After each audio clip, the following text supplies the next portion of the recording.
Hey Dad, what type of contract do you prefer to use when building a new home? Fixed price contract. There are a handful of allowances in there for some of the decorator type items, but 90% of the home is fixed price.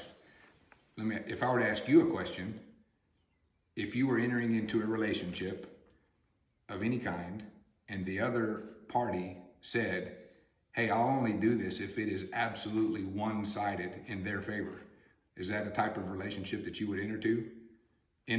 Most people would say no. Well, that's exactly what cost plus contract is. Many builders and remodelers today are using cost plus contracts, and they manipulate the buyer into thinking that it's for their benefit. Oh, you can do whatever you want to. You can do whatever you want to.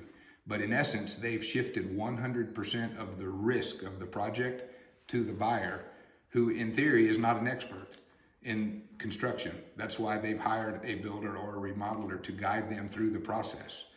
So when I do a fixed price contract with a handful of allowances, it takes me anywhere from 30 to 40 hours with a completed set of plans to quantify everything so that I can calculate all the material costs, and then I add in all the labor costs from my subcontractors and suppliers. A cost plus contract, those guys can typically spit out a bid in 2 or 3 or 4 hours because they don't have any skin in the game.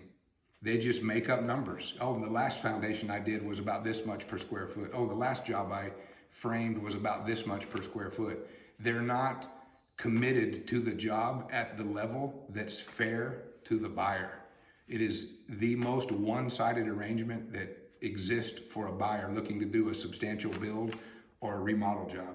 There are exceptions to the rule. I'm not saying 100% of the builders and remodelers that do cost plus are like that, but I would say 95% are, and most of them lack the experience and the knowledge to sit down and do the 30 or 40 hour takeoff that's required to commit to a fixed price contract.